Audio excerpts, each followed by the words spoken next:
Welcome to Hannity. This is a Fox News alert. 2016 GOP frontrunner Donald Trump canceled a campaign rally in Chicago earlier tonight amid security concerns.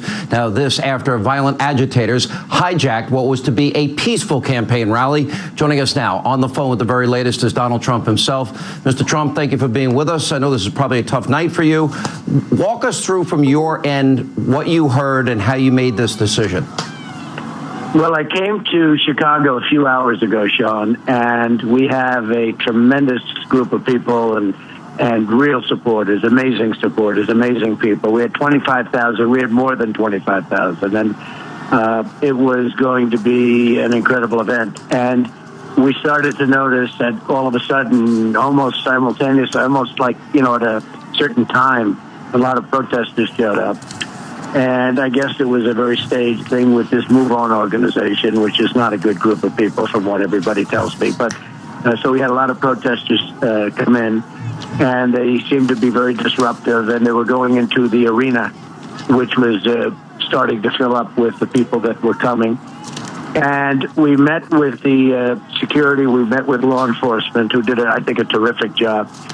And they really told me it would be best not to go in and do the speech, because if I made the speech, it probably had mixed into this very large arena that seats, I guess, about 10 or 12,000 people. We would have had about 15,000 people outside who may have clashed with the people that were standing outside or ordered the protesters.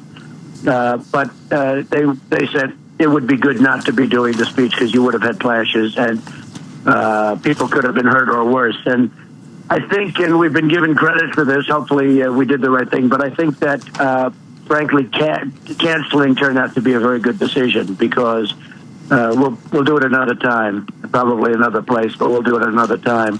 But we had this tremendous group of supporters come in, and it was so sad to tell them, and they were very sad that they weren't able to see what we were going to do. We're going to have a great rally. And I will say this, stopping our First Amendment rights. I have the right to speak, and they have the right to hear and listen.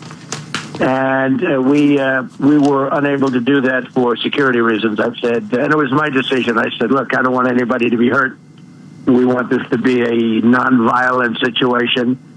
And I will tell you, the people that I had, the supporters were very angry. They're angry to start off with what's happening to the country, with the jobs going to other countries, with the horrible situation that we have at the border.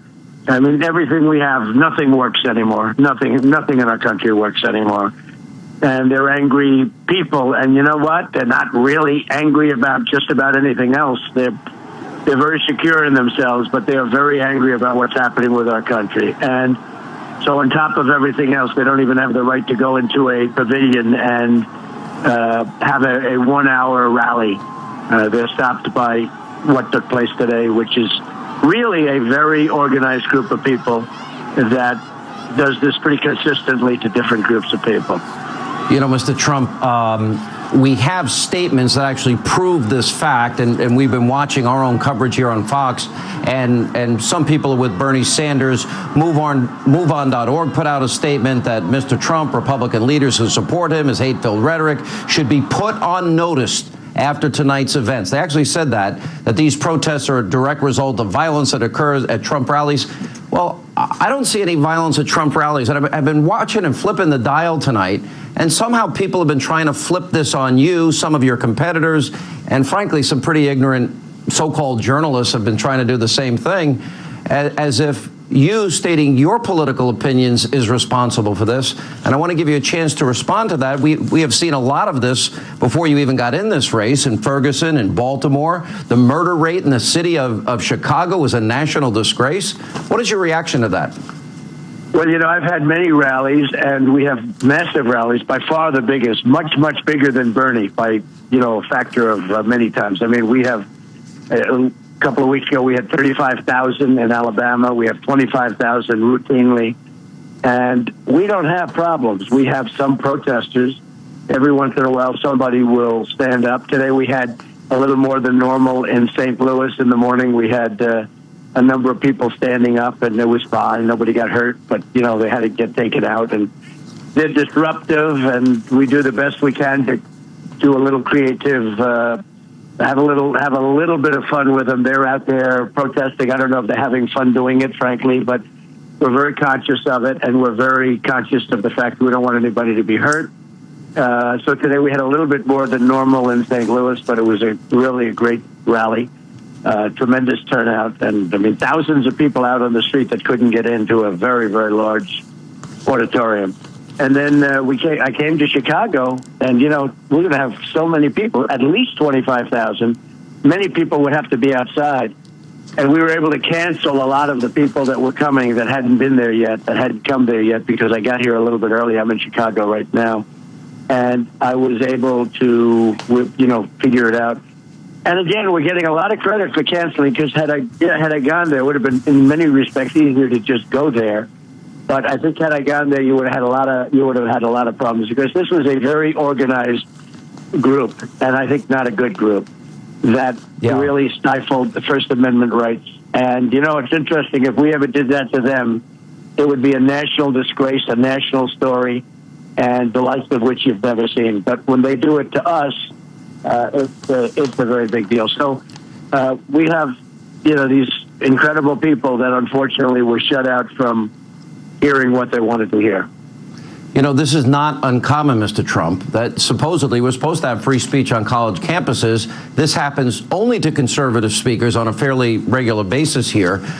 You see the violence in the city of Chicago. It seems like there are no solutions to the violence. I mean, we've had weekends where 12, 13, 14 people are shot, including young children. It is a city that seems really out of control, almost like New York before Rudy Giuliani took over. Yeah.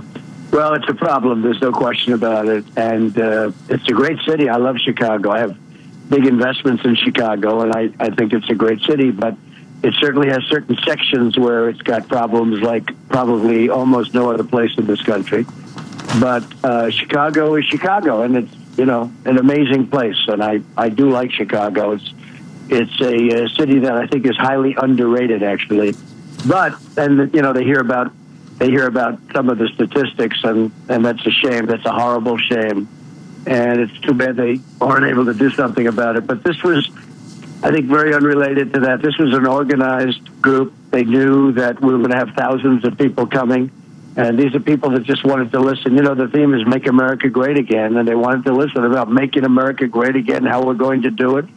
We're going to bring back our jobs. We're going to bring back so many different things to the country that we haven't had. We're going to strengthen our borders. We're going to build the wall. We're going to do so many things, and things that are positive for the country, not negative for the country. But it's all about making America great again, and maybe they just don't want to have that happen. I don't know. But I think I will say this, Sean. I think we did the right thing. If we would have gone further, I think you could have seen. They've had some pretty bad situations dating back all the way to 1968. The Democrat convention was, a disaster. People killed and lots of things happening. And tonight, virtually nobody is even hurt. And we made a very good decision. We've been given credit for making a very good decision, and we worked very, very closely with law enforcement, and they gave us some really good advice. Let me talk about a double standard, because I watched and I listened tonight, and people said, well, they quoted you from saying, I assumed it was joking, well, in the old days, we wouldn't take that sort of thing. But they never seem to pay attention to some of the rhetoric of the president. The president has said Republicans want dirty air and dirty water. He talked about the police. The Cambridge Police acted stupidly. He said there's a long history in this country of African Americans and Latinos being stopped by law enforcement disproportionately. Every election year, the narrative of the Democratic Party against Republicans is that they are racist against black Americans, Hispanic Americans, against gay Americans, that they want dirty air and water, that they want to throw Granny over the cliff. Nobody that I heard tonight trying to blame you for the actions of others has ever been critical of the constant, predictable rhetoric, almost the playbook of the Democratic Party. I've asked you in past interviews, how do you deal with this double standard? How do you deal with that predictable playbook of attacks that you would face if you're the nominee? Well, there is a double standard, and that may be better than almost anybody, but there's an unbelievable double standard. And sometimes I'll speak to young people and the children of young people, and they'll say, "Could you speak to I do it for friends." I'll speak to their children, and honestly, it's a lot easier for people in life to be a liberal Democrat. Okay. But if you don't believe in that, you can't do it. And it is, you have a double standard like nobody can believe. If this rally, if conservatives and Republicans ever did that to a liberal rally, it would be a national disgrace. It would be all over every paper for weeks. And you can imagine if that ever happened.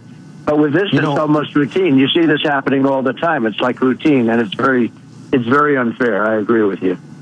Let me ask this, and it's a question that I have asked you a number of times on the campaign.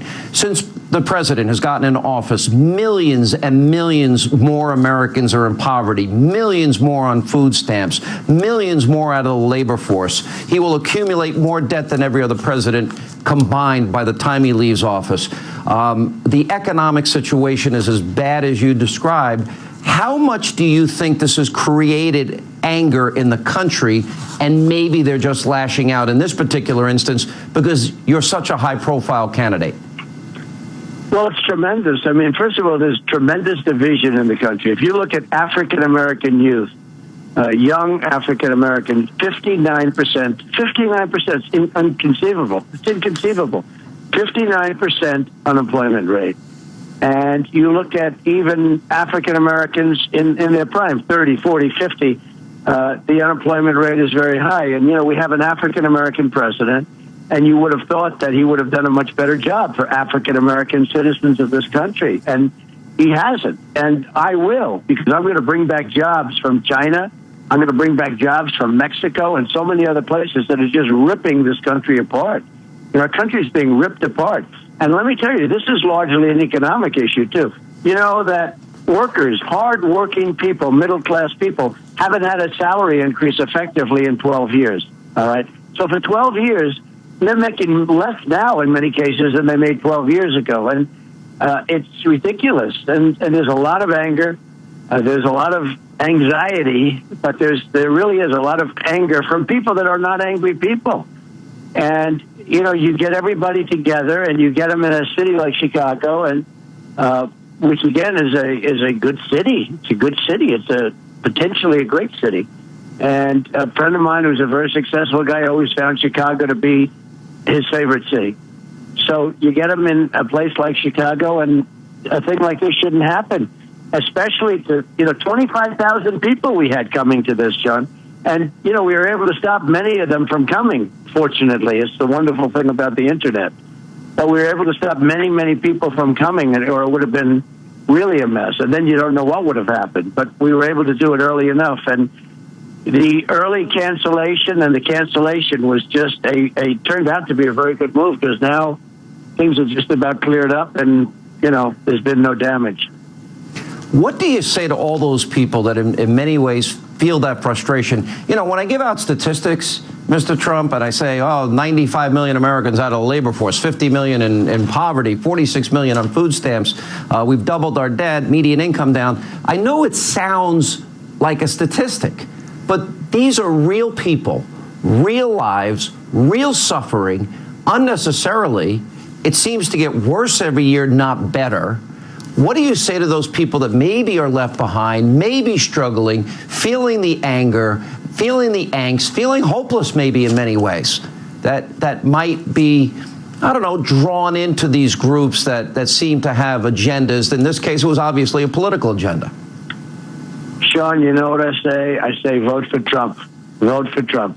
We're going to do a lot of things that are going to make this country much better. We're going to do tremendous things, and one of the things we're going to do is bring back our jobs and bring back our industry, because it's been ripped from this country. It's just been ripped right out of the country. 50,000 manufacturing plants and businesses out of, just taken like nothing, with all the job losses. You take a look at right now, Pfizer is leaving the United States. Carrier is moving to Mexico. Ford is moving its big plants to Mexico. Nabisco is moving its big plant from Chicago into Mexico, and all the jobs lost. And people are disgusted. They're disgusted with their politicians. They're disgusted with our trade deals. They're disgusted with the fact that our military can't even beat ISIS. Can you imagine telling General George Patton we can't beat ISIS? He'd beat ISIS in 2 days. I mean, can you imagine these people? General MacArthur, General Patton, they'd be spinning in their grave right now. They wouldn't believe it. But, you know, we can't beat ISIS. We can't do anything. We can't take care of our vets. We can't have good health care. Obamacare is a disaster. It's got to be repealed. It's got to be repealed and replaced. We can't get education locally. We have this horrible Common Core, which is a disgrace, where people are making a lot of money from Washington, and they don't care about the people of Ohio. They don't care about the people of any place you want to mention.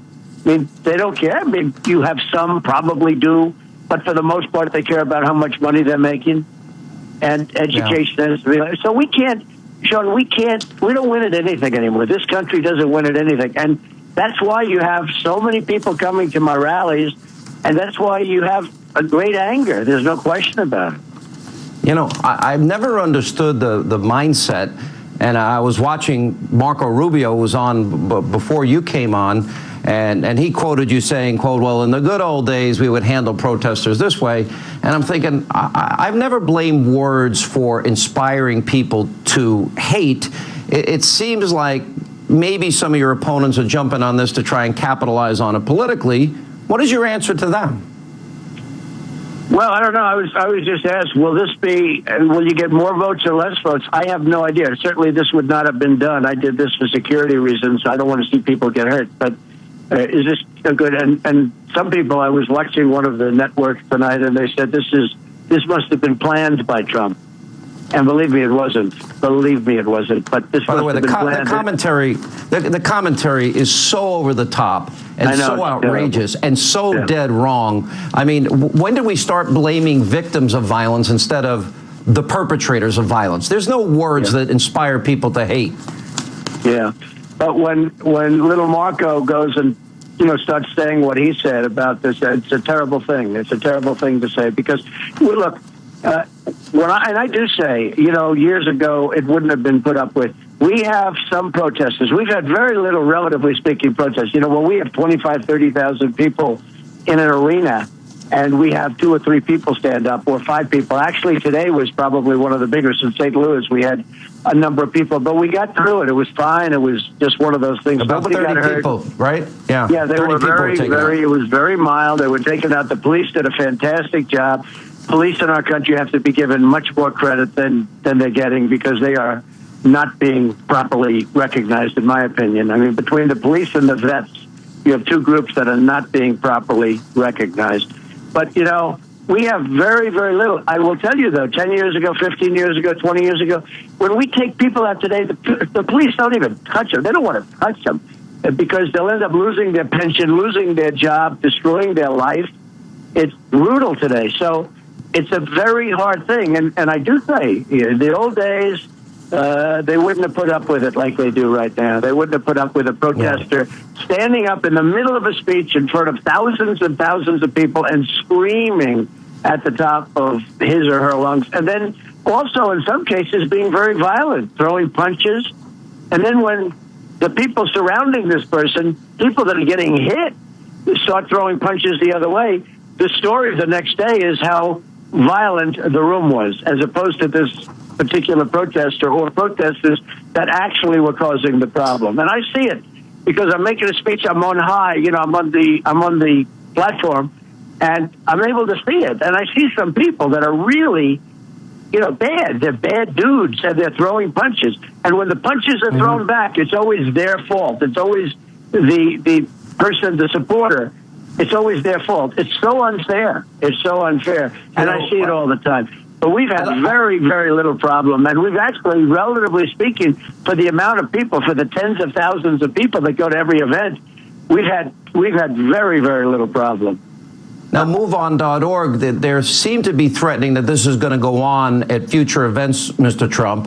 And I want to remind our audience here that MoveOn.org endorsed Bernie Sanders by a vote in January 2016, and they had a record-setting 7-point 78.6% of 340,000 votes supporting Bernie Sanders, and yet they're responsible for creating this havoc and shutting this event down. And I would even argue putting innocent people's lives in jeopardy. There were women and children at your event. I saw them there. They had to see all this tonight. You know, where's the media asking Bernie Sanders, why are your supporters doing this? Some people even went on Fox cameras tonight and said they support Bernie Sanders. They wanted only Bernie Sanders' voice heard on tape. Everyone in the media will ask you, who's going to ask Bernie Sanders, considering this is the group that has openly endorsed and supported him? Will he condemn it? Will Hillary condemn it? Is that a fair question? I remember when Bernie Sanders, his microphone was taken away from him by the two young ladies that were in attendance, and they went up and started screaming in his face, and they took away his microphone, and he walked back like a little baby from the microphone. I remember that very vividly. I thought it was disgraceful, actually, that it was allowed to happen. But look, whoever this group is, it was an organized group. And at some point, you know, people are going to get fed up with it. Let me just tell you, Sean, at some point, we had people waiting in line for 5 and 6 and 7 hours to get in. And then they get in and they get shut out, and they get, you know, what you're talking about, right of free speech and all of the other things that we're talking, you know, that we all know. It's so unfair. But you had people that got here at 11 o'clock and 10 o'clock in the morning, waited all day, and then they get protesters. And the protesters all showed up pretty much at the same time, so it was totally organized. They didn't just drift in. They just, boom, all of a sudden showed up. So, you know, at some point, they won't get away with this stuff, because it's going to be end up being a much different situation. I will say this. I have such great love and respect for these people that have been so supportive. Their courage, they were so nice tonight, you know, to wait hours and hours to get in, and then to be told we're going to postpone it, and to leave, and there was no violence, essentially no violence. I have such great respect for them. The MoveOn.org people supported this. You know, in the course of this campaign, it's obvious you have taken on the issue of securing America's borders and building a wall on the border because of drugs and the crime that is associated with it, the cost to our educational, healthcare system, our criminal justice system. Obviously controversial, I guess, in the minds of some. To me, it just makes common sense. I know to a lot of conservatives, it's common sense. Hey, you know, here we have a country like Saudi Arabia that doesn't let women drive. Women can't go to work and school without their husband's permission. They can't leave the house without a male relative. And yet we act like they're a close friend and ally. And you were talking about a major cultural divide with Islam. Now, I think this is a conversation America needs to have. Do you think that a lot of the backlash from these radical leftist groups are maybe associated with these positions that you seem to be willing to take that others maybe don't have the courage to take? Yeah, I do. I think they're associated with the strong border. I mean, I want to have a strong border. We have to have it. Otherwise, we don't have a country. We have drugs pouring in. We have crime pouring in. We have, you know, a lack of economic development because of it. We hurt our job picture, which are desperately needed. So, you know, there are a lot of reasons for it. There's also just a total disrespect for the law. You look at what happens. I mean, it's a total disrespect for the law. And they have to be careful, because things like this and incidents like this, you know, countries build up great anxiety, and they build up something that can be very combustible, and that would be a terrible thing. And that's what I didn't want to see tonight. I mean, when I flew in, I was 2 hours early, and I flew in and I said, I met with law enforcement, and they discussed, and they were totally prepared to go through it. And they said it'll be actually hard getting in and could be even harder getting out. And I said, what do you recommend? They said, this could be a real mess if the people clash. And I didn't want to see people get hurt. At the same time, I think it's really unfair to those great people that spent all day waiting in line to get in, and now they end up going home empty-handed. I don't like it. Now, did law enforcement recommend this to you as well? You have Secret Service protection. Were they did. They recommended it. They did strongly recommend it, and I understood it. I understood exactly what they said. They're very professional. The law enforcement, I think, did a great job, because, you know, you could see it. Had this gone forward, that was a staged deal by Move On or whoever might be doing it, but that was a stage deal. Had this gone forward, there would have been tremendous clashes, and a lot of people would have been hurt. So, and now I see the streets are empty. I know I'm watching your show, and it looks like you have a picture from much earlier. We do. We have a picture from earlier. The streets are now empty. If they continue this, Mr. Trump, at future events, what is have you thought about how do you all these people are willing to come out to your event? I think you're right. They have a right to hear your voice. But if this is going to be an organized, ongoing... I actually think we'll get more people because these people don't want to just take this kind of stuff, Sean. They don't want to take it. They're tired of it. This is one of the reasons that there's such a huge number of people leaving the Democrat Party and coming and voting for Trump. I mean, they come to vote for Donald Trump because we're not going to take it. I mean, it's just the country is going to hell. We're very divided. We're very, very divided. We have a president who's a very divisive guy, and frankly, this is what it is. And this is, believe it, this is an Obama situation too. He has caused tremendous division in this country. He is I call him the Great Divider. And we're going to unify the country. It's going to be tough, but we're going to unify the country. But right now, we have a very, very divided country. How do you, I think you raise a good question. How do we unify the country? How do we get, because it is divided. People are suffering. These are real problems. These aren't made up problems. As I said, millions and millions of people really suffering. Government has hurt them. They're not helping them. The violence in Chicago, the murder rate in Chicago, the fact that it hasn't been dealt with is a national disgrace in many ways to me. But how do you bring these disparate views and parties together? How does that happen? Is that something you need? Lots of things. You need education, you need programs, but you also need jobs.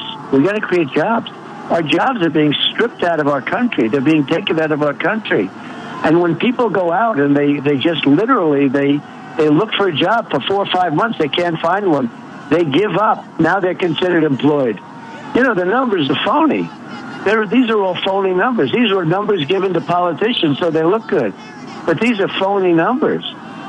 So it's a very complicated situation, but it's a situation that if I become president, I will solve it. But it really does also begin and end with jobs. We have to bring jobs back in. When you hear 59%, 59% African-American youth unemployed, I mean, much more than half don't have jobs. They can't get jobs. And, now it's educational, it's programs, but it's really, we've got to get jobs. People, they become educated and they work hard, and then after they graduate, they come out and they can't get a job, and they give up. You're saying something that I have often said, and I think this is a really important point. I was 8 years old, I had a paper route. I was 12 years old, I was a dishwasher. I was 13, I was a cook. I was 14, I was a busboy. I was 15, I was a waiter. I was 17, I was a bartender. And if I didn't have those summer jobs, I got in enough trouble having jobs. For all these kids that have zero opportunity in the summer, I know what it would have meant for me growing up. It would have meant me being out with my friends and me getting in even more trouble. And you're right, these kids don't have a chance. They don't have an opportunity. That gets back to the issue of immigration. You have more competition for limited jobs, especially low-skilled labor. Add to that lower wages if you do get a job. That ends in economic hardship for people. I mean, I think the economic component cannot be ignored in the anger that exists in this country. I think that's a good point. Well, it is a good point, and it's a point that we have to understand, and we have to bring things back to our country. We have to go back and just, bring it back to better than it ever was. We can make it better than it ever was. We're going to make the country better. I say, make America great again. And I'm adding now, because I've seen the people of this country. They're incredible. We're going to say better than ever before. We can make this country better than ever before. But we have horrible leadership. We make a deal with Iran where we give them $150 billion, and they're a terrorist state. And now they're buying missiles and testing missiles, and they're not supposed to even do that. So the whole thing is ridiculous, Sean. But I'm very happy in the decision we made tonight. And there's been very, very little damage done. And most importantly, there's essentially been nobody even hurt.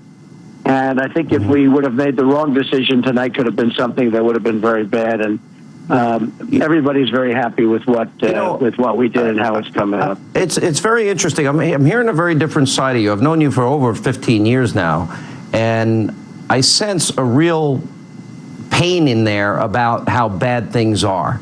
Do you think maybe you communicate that enough to people, that your campaign is about people?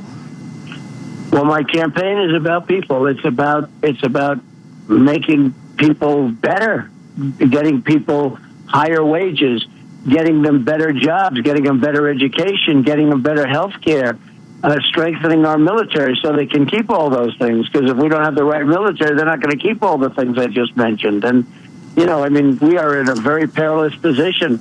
Our military is in very, very bad shape. Physically, the equipment we have is old. The enemy has better equipment because they take it off the people we give it to. We have allies in the Middle East. We give them military equipment. The enemy takes it away. Mm-hmm. The enemy has better equipment than we do. A friend of mine has a son who's over there, and he's over in Iraq. And he says it's so disconcerting to see that the enemy has our equipment, brand new, and they're using old stuff. The enemy has better equipment than we do. He always tells me that. Young guy, fantastic guy, when I see him, he always says the enemy has better equipment than they do.